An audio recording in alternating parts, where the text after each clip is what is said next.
आप जो है ना वो तारीख के लिए मेहनत करें। एक वक्त आएगा जब आप ही तख्त पर बैठे होंगे इंशाअल्लाह, तो मैं आप ख़ुद मुझे कहेंगे जी आएँ, आप तशरीफ़ लाएँ तो आप दुआ करें ख़त्म।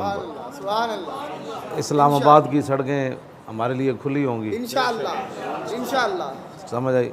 वहाँ फूल लेकर आप खड़े होंगे, कोई वहाँ जज होगा, कोई जनाब वज़ीर होगा, कोई आप ही सेक्रेटरी होंगे इंशाअल्लाह। तो मेरे जैसा मस्कीन खुद वहाँ आएगा, आप कहेंगे जी आप आ जाएँ, अमन व अमान का कोई मसला नहीं है। हाँ जी हाँ, तो आप जो है ना जो मैं आपको पहले ये तो करें ना यार, वो बातें तो बहुत अभी दूर है ना, जो बात हम कर रहे हैं वो वाकई आप मेहनत करें, 2018 में हुजूर के दीन तख्त पर लाएं इंशाअल्लाह, ठीक है, तो इंशाअल्लाह काम हो जाएगा। हमें फिर कौन रोकने वाला हो। अब जब जिनको दर्द है, हमें मुझे भी नहीं पता कि इनको दर्द क्या है, तो ये बातें ताकत से होंगी हाँ। एक मैं तादाद का कायल तो नहीं, लेकिन इनको बहरहाल तादाद तो दिखानी पड़ेगी ना। हाँ जी, मेरे नज़दीक आप में से एक बंदा भी जो है ना वो पूरी हुकूमत पर भारी है। सुभान अल्लाह। आपके दिल में इसके मुस्तफ़ा है, ये बेईमान है, ये यहूद व नसारा के एजेंट हैं, तो बिला वजह जी आप नहीं जा सकते। क्यों नहीं जा सकते जी? बस ही नहीं जा सकते। ये कोई बात तो नहीं ना करने वाली, ये तो दुनिया का कोई कानून ही नहीं है। तो इनके दर्द तब भी ख़त्म होंगे जब आपके पास पावर आएगी, ठीक है। आप अपनी तारीख के लिए मेहनत करें बस। हाँ जी, अब आप में से एक बंदा 1000 के बराबर तो नहीं हो सकता ना, लेकिन कम से कम एक बंदा 5 के बराबर तो हो सकता है ना।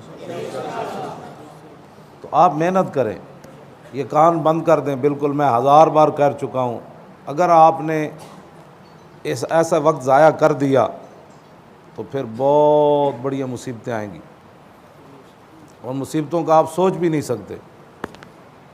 हाँ जी, बहुत बड़ी मुसीबतें आएंगी। ये जो आपका नारा है ना, उन मुसीबतों को भी रोके खड़ा है।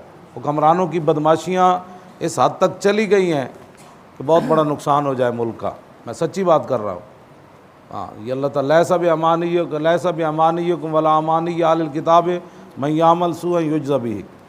नाअहले किताब की जो है वो ख्वाहिशात पर अल्लाह ताला फरमाता है, ना तुम्हारी ख्वाहिशात ना अहले किताब की, जो भी बुराई करेगा उसको सज़ा दी जाएगी।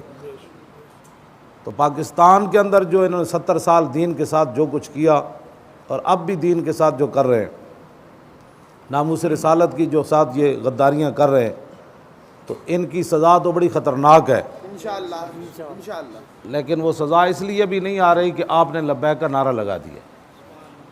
हाँ जी, तो मैं सही तो इस पर वो सज़ा गई रुक, इस पर वो सज़ा रुक गई कि ये उम्मत खड़ी हो गई मेरे हबीब से वफ़ा करने के लिए। और ये आपके नारे की वजह से बहुत सारे और ममालिक से भी सज़ा जो है वो टल जाएगी। हाँ जी, और फिर वो बाहर वापस आ जाएगी। हाँ, इनको पता नहीं है, ये बदमाश हैं, ये गुंडे हैं, इनको नहीं पता, इनको किसी बात का भी नहीं पता। हाँ जी, ये सिर्फ वो एयर कंडीशनर में बैठकर नोट गिन कर कौम से परेशान करते हैं। हाँ जी, एयर कंडीशन में भी बैठते हैं और फिर नोट भी गिनते हैं, फिर कौम के ये मोहसिन हैं। हकीकी लोग आप हैं, आप दीन का काम करें। हाँ, आप दीन का काम करें। हुक्मरानों को कोई गर्ज़ नहीं है मुल्क रहे न रहे। हाँ जी, इनको कोई गर्ज़ नहीं है, इनको सिर्फ अपना माल बनाने में गर्ज़ है। तो हम ये जितने मुखबिर यहाँ बैठे हैं, इनके ज़रिए पैगाम दुनिया को भी देना चाहते हैं और अपनों को भी, कि हमसे बड़ा पुरअमन कोई नहीं। हाँ जी, हमसे बड़ा मुल्क का वफ़ादार कोई नहीं। लेकिन ये सारी बातें हैं, चाहे नामूस रिसालत, बस। हाँ जी, अब मैं ऐसे करूँ ना, ऐसे तो मेरी पगड़ी गिर जाएगी। हाँ जी, तो आपको कोई गाली दे इस मसले में, आपको कोई थप्पड़ मारे इस मसले में। अच्छा, हज़रत हारसा को अचानक तीर लगा, अचानक मैदान बदर में, तो उनकी अम्मी जान जब रोई तो हुजूर ने फरमाया कि आप क्यों रो रही हो, वो तो फिरदौस आलम में पहुंच चुका है। वो तीर जो आपको लगा था ना, उसके बारे में मुहद्दिसीन ने 3 बातें की हैं कि मारने वाले का भी पता नहीं, आया किधर से वो भी पता नहीं, वो मकसूद भी ना हो उसको मारना, चलाया कहीं और लग किसी और को गया, अब ऐसा तीर जो काफिर ने मारा भी नहीं इरादे से, तो लग हज़रत हारसा को गया, तो उनका ये मकाम है। तो जो इरादे से नामूस रिसालत के मुहाफिज को कोई मारे तो फिर बताएं वो कहाँ चला जाएगा। बोलो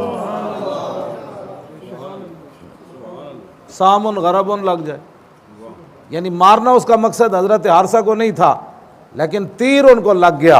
आए हुए थे वो रसूलुल्लाह के साथ, तो एक आदमी निशाना बांध कर मारे कि ये नामूस रिसालत का मुहाफिज जा रहा है, इसको डंडा पड़ गया, इसको नाके पर रोक दिया गया, इसको बस से उतार लिया गया। क्यों? ये नामूस रिसालत के मुहाफिज के उर्स पर जा रहा था। अचानक तीर लगे तो उसका ये मकाम है, तो जिसको इरादे से रोका गया कि ये वाकई ये वही बंदा है, तो आप सोच सकते हैं आपका मकाम क्या है। लेकिन हशर को होगा ये मालूम। अभी आप हर बंदे को पता चल, मैं आपको सही बता रहा हूँ, हाँ बिल्कुल पक्की बात है। घोड़े की लिद जो है वो भी काम आएगी क़यामत वाले दिन। तो आप सोच सकते हैं हुजूर की नामूस के लिए इन हालात में, जब दुनिया में खाके बन रहे हो और जो मुल्क हुजूर के नाम पर बना हो, गाजी मोहम्मद यूसुफ को सज़ा मिल जाए जो असगर कज़्ज़ाब पर हमला करे, और असगर कज़्ज़ाब जो है वो मेहमान बन के जेल में बैठा हुआ हो, तो आप सोच सकते हैं हालात किस तरफ जा रहे हैं। मुद्दई नबुव्वत जो है वो बैठा है, और जिसने उस पर हमला किया उसको 5 साल सज़ा दी गई। इनका सिर्फ इतना ही मकसद है कि पाकिस्तान को दीन से निकालना है, हमने आगे बांधना है, ऐसे करना है कि नहीं, ऐसी बात नहीं होगी। हम जब तक जिंदा हैं हुजूर की इज़्ज़त पर पहरा देते रहेंगे। बस यही जज्बात होने चाहिए। जज्बात में हर वक्त यही बात होनी चाहिए, हर वक्त जिक्र छेड़िए उनका हर बात में।